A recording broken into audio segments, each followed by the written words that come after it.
Patricia Gras. Welcome to Passion Time. With me today is animator Patrick Newman-Smith. Patrick won an award here in the Literary Short Film Festival. He's an incredible animator. I know him from the film Ensoulment, and it's great to have you here, Patrick. Great to be here.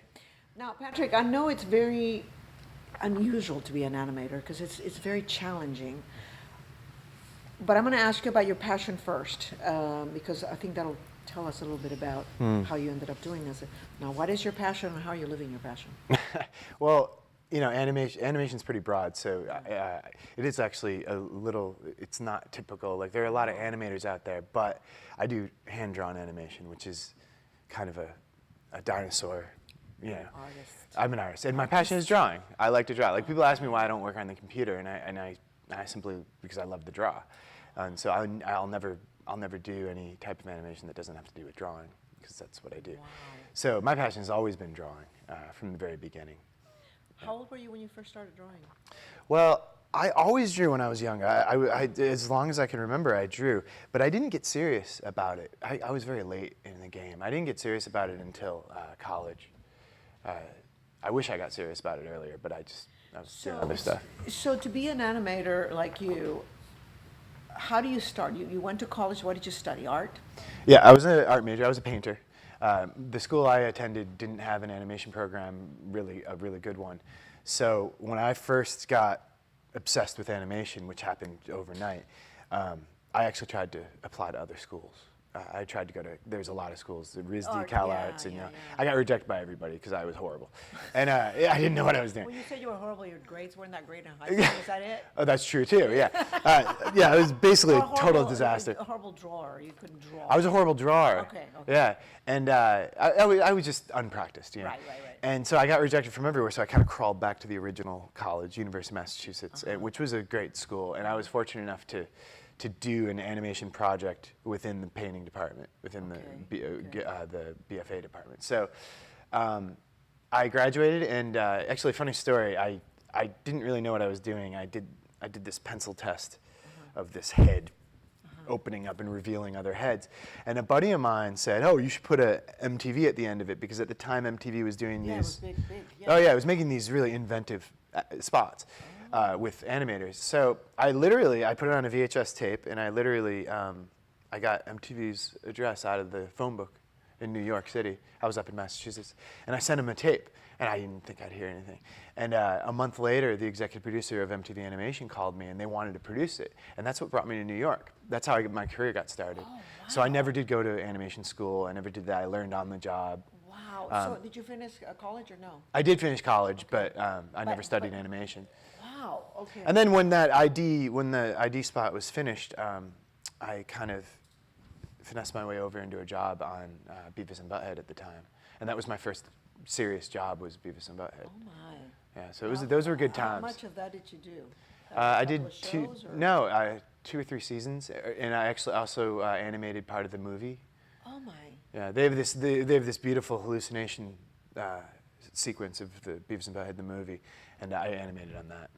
Oh, wow. Because my stuff is kind of weird. You're a famous guy, and you didn't tell us. You're being all There are no famous, there's only 2 or 3 famous animators, and most of them are dead. So Yeah. Well, animation, you know, you said there are many animators out there, but very few actually make it. It's sort of like acting. It's a real difficult field to break into. What do you think accounts for your success in it? You know, I was never one of those lucky people or those breakout talents ever. I always just had to work. I just worked really hard. Yeah. You know, I didn't really draw very well, and I worked for, God, it took me probably 10, 15 years to actually get to a point where I was confident with my drawing.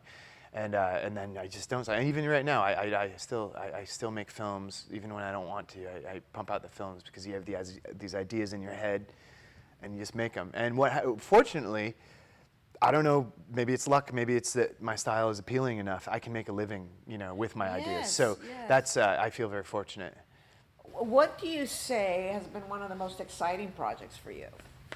Well, we just wrapped up the final episode of the PBS show that I do. It's called Blank Blank on on Blank. Blank. Yes, Blank on Blank. Yeah, I That wanted to was ask you about that. that was probably one of my most enjoyable. I call it a commercial project, but it was fairly independent. Yeah, But that was it basically. For those of you who don't know, it's just interviews with famous audio people. interviews. Yeah, audio with interviews. famous Yep. people, and Yep. then you would just draw them whatever. I would interpret what they were saying with Okay. drawings. And when is that going to air on PBS? It aired on PBS for a little while, but now it's all on PBS Digital, the website. And it's called Blank on Blank. Yeah. Yeah. And do you have a particular person that you really enjoyed drawing? Oh yeah, some of the later ones, the early episodes are just horrible. But I was, You got better and better. Yeah, I did. I got The better. work, Oh, the work. I wish the early episodes would go away. But the later episodes, like I really enjoyed Stephen King, and he liked it as well. He posted it on his Facebook page, and Wow. he was a fan. Tom Waits was another one of my favorite ones. Wow. He's got such a distinctive voice, and he's crazy, and he says crazy things, and Yeah. that for me that's perfect because I need to draw. You can really be Yeah. creative, right? You know, no, the interviews, like Meryl Streep gave a very dry interview, Really? the one we had, and Oh, that's that's the too most difficult one to animate because Yeah. they're not saying anything so Exciting. exciting. So you Which really is have to dig deep. Because she's really a good interview, but I guess she wasn't. On Well, you know, we don't have these are pretty obscure interviews. We don't have rights to all the, Yeah. great. They're probably obscure for a reason. Right. So. You know, we had to sift through. I think we had a couple hours of this one sit down that the journalist did. So it was a great episode. Don't get me wrong. We actually we Right. did well on it, but it pushed our limits. Right. You know, it was. You know, she's talking about knitting. I'm like, oh, really? Oh, okay. Knitting? Maybe Like- that's her passion, but it's not ours. That's for sure. And she wasn't even making an analogy. I was really upset. Yeah. I want to ask you, what advice do you give young people that may want to get into this world that is so challenging to get into, I think? As a career for animation? Yeah, as a career for animation, yeah. Well, it's a great career. I definitely encourage people to get into it. It's if you have the personality where you love to tinker and just get into something and just lose track of the whole world Right. and just do something, and then a whole day goes by, you're probably going to be a good animator. Like, it's 24 frames per second, typically 12 drawings per second. Right. If you do the way I do it. Work, yeah. There's other methods. There's cutout animation that's a little easier, but my advice would be to just learn the craft and make little films and go to school for it and learn from people who do it. And Just do it over and over. Yeah. It sounds like in your case, you got good at it, like in everything in life. Practice.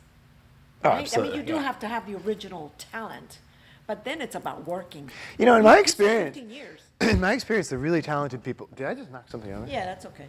It's, We don't mind. in my experience, the really talented people actually don't accomplish as much as the people that just worked really hard. Work really hard. But that in itself is the biggest lesson Yeah. that you can share. Yeah. All right, Patrick Newman-Smith, where Yep. can they find your work? To see your PatSmith.com wonderful- Okay, is a great place to go see my work. Okay. And my studio called Blend Films, blendfilms.com.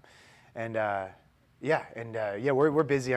We're currently doing a bunch of music videos and a new series and a couple New series pilots. that will air where? Well, we're doing a series right now for M2M, which is a fashion magazine. okay. And we're doing history of, so it's like history of hats, history of handbags, history Wow. of Supreme Skateboard Shop, history of motorcycle jackets. So it's really So it's really challenging for you. it's educational. Right, exactly. You're I know a learning lot all about motorcycle Yeah, jackets I right now. bet you do. So, and then there's another, we're doing a pilot with New York Times, which we're pretty excited about. And On yeah, what? it's, In particular, I don't know if you can share it, but I'm not sure if I can share it, but I can talk, it's just based, it's based on their archive. Okay, They have a okay. killer archive. all right. Yeah. Thank you so much, Patrick. Yeah, no problem. Smith, Yeah. make sure you check his work. He's amazing. Thank you for joining us on Passion Time, and see you next time.